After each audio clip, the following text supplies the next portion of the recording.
Bonjour à tous. Spécial énergie, vous avez vu, j'ai vu mon panneau radioactif écrit en russe, bon, en cyrillique, parce que c'est tendance en ce moment, ça peut faire boum. Non, je déconne.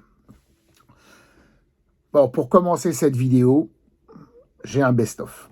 1973. Une publicité ou une réclame de l'époque qui passait à la télévision française. Je vous sors ce best-of. Vous vous souvenez tous de la formule choc, mais je vous repasse la publicité. C'est quand même énorme. En France, on a toutes sortes de choses. On a la meilleure cuisine du monde.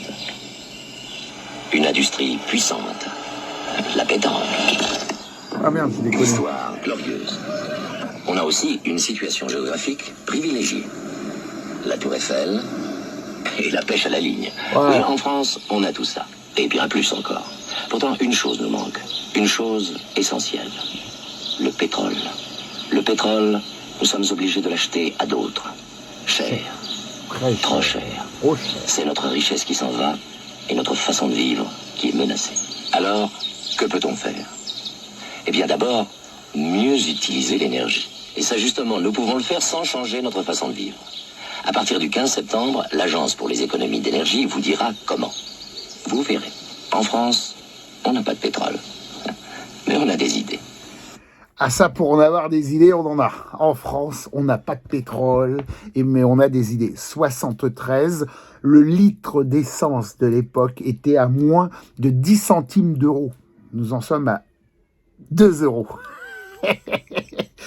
Oui, en France, on n'a pas de pétrole, mais on a des idées. Il y en a même certains qui veulent qu'on mette des soupules. On n'a pas d'idées. Donc, d'où vient le problème concernant la distribution du carburant? La CGT, qui a toujours de bonnes idées, bloque les raffineries pour la sortie des citernes de carburant parce qu'ils estiment que Total a fait beaucoup de milliards de profits et qu'une partie devrait revenir aux salariés. Qui ne donnerait pas raison à la CGT sur ce point? Je pense que de droite, de gauche, du centre, de n'importe où, on trouverait ça logique de donner un peu plus pour les employés. Sauf qu'il y a un mais. Oui, il y a un vrai mais. Parce que si Total ne donne pas, ou si Total va peut-être donner un petit peu plus tard, moins peut-être qu'ils espèrent, c'est parce que c'est de leur faute. On va revenir en arrière, on rembobine. Nicolas Sarkozy, je ne vais pas encore une fois toujours le citer, parce que c'est quand même une référence pour moi, avait demandé que les partenaires sociaux et les syndicats de patrons se mettent d'accord sur le un tiers. Donc sur les bénéfices, un tiers restait à la société pour la recherche, pour l'investissement, un tiers allait aux actionnaires et aux patrons parce que c'est eux qui prennent les risques financiers, et un tiers allait aux employés, soit en prime, soit en argent, soit en épargne salariale.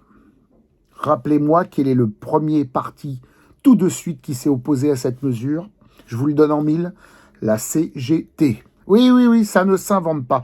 Donc si en ce moment la CGT râle, c'est de sa propre faute vis-à-vis de ses, ses syndiqués. Voilà, je sais pas le mot. Bon, enfin bref. Ben oui, elle râle. Mais pourquoi? Parce que la CGT, premièrement, c'est politisé, et deuxièmement, ça ne défend pas les employés. Ça défend que son propre système de fonctionnement. Et pour que son propre système de fonctionnement fonctionne, il faut qu'il y ait le plus d'adhérents. Voilà, adhérents, c'est le mot. Il faut qu'il y ait le plus d'adhérents au syndicat pour qu'il soit puissant. Mais pour qu'il y ait plus d'adhérents, il faut qu'ils soient dans la merde. Parce que s'ils n'étaient pas dans la merde, les employés, ils n'adhéreraient pas. C'est la même chose que la NUPES, en gros. C'est la même logique. On laisse volontairement les gens dans la merde, on laisse volontairement les gens, et après, votez pour moi, je vous sauverai. Rien à péter, ils en ont rien à péter, et ils en ont rien à péter.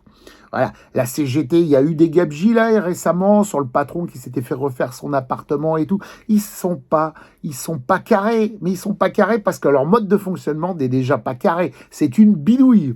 Et ça, si les gens ne le comprennent pas, voilà, on en est dans cette situation-là. Donc il y a des gens qui espèrent plus, qui n'auront pas plus parce que leur syndicat n'a jamais voulu qu'ils aient plus, qui font chier tous les autres qui vont bosser. Eh oui, parce que voilà, on parle de 31% de stations-service fermées. Mais ça veut rien dire, 31%, parce qu'une station au fin fond d'Ambert, ça alimente, dans le 63, je pars chez moi là-bas, ça n'alimente pas autant qu'une station-service qui a ici les Moulineaux ou qui est dans Paris.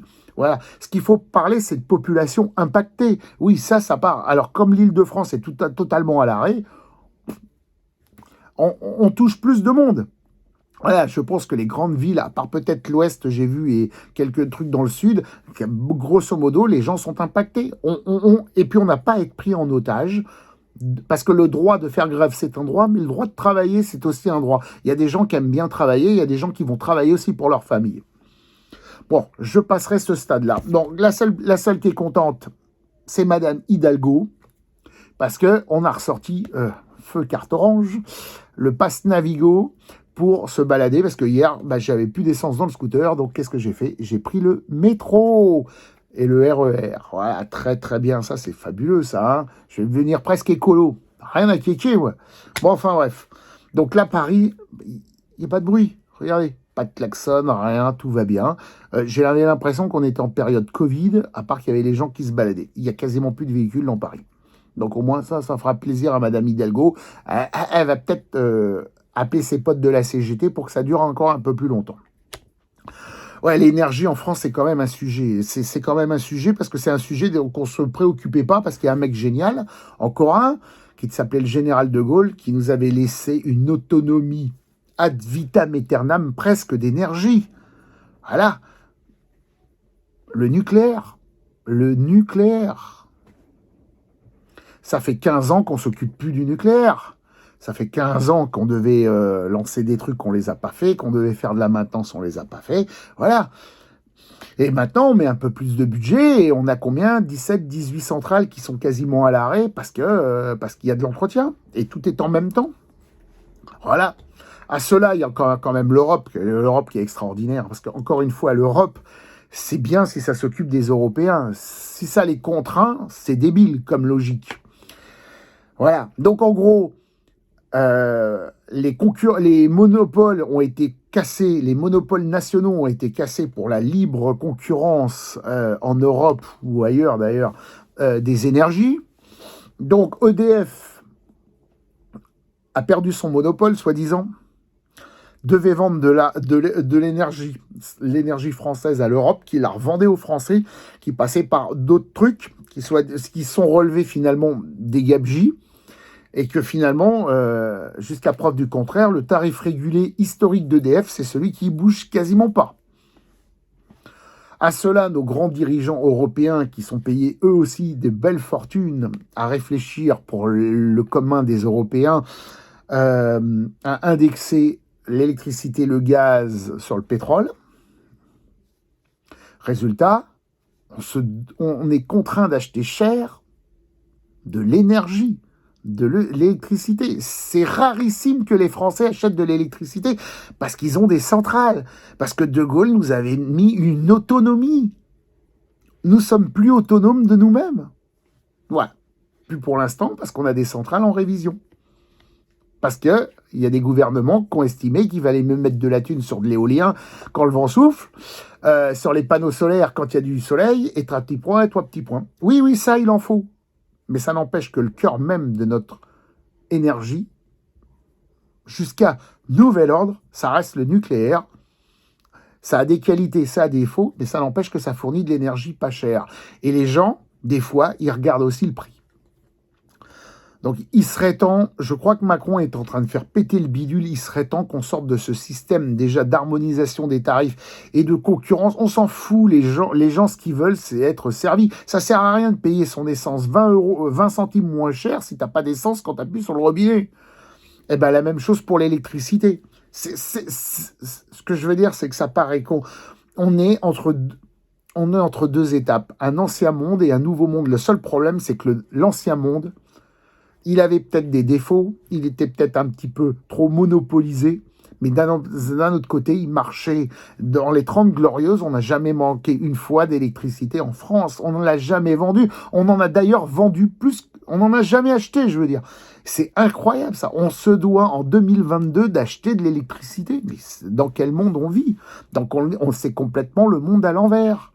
Voilà, c'est le monde à l'envers. Mais c'est pas dit que le nouveau monde soit plus intelligent et plus respectueux des citoyens et de la population que le nouveau monde. Ah, on peut chercher des nouveaux trucs, on peut avoir de la nouvelle technologie, soit, mais il y a des trucs qui marchent bien. Mais c'est un peu comme moi. Moi, j'ai plus de 50 piges, là, j'ai passé 52 et je suis coincé entre les deux. Et je ne vais ni vers le nouveau, ni vers l'ancien. J'essaye de rester en équilibre. Voilà. C'est ce que je veux dire, c'est que c'est un peu comme tout quand on vous propose des cartes miracles, quand votre banquier vous propose d'être votre assureur, quand votre épicier vous propose d'être votre banquier. Non. Par pitié, ne tombez pas dans ces panneaux. Il y a un assureur, un fournisseur d'énergie, un truc.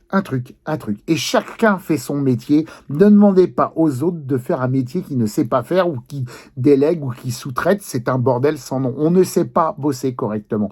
Un assureur, c'est un assureur. Un banquier, c'est un banquier. Un épicier, une supérette, c'est une supérette. Un pompiste, c'est un pompiste. Chacun fait le boulot qu'il sait faire.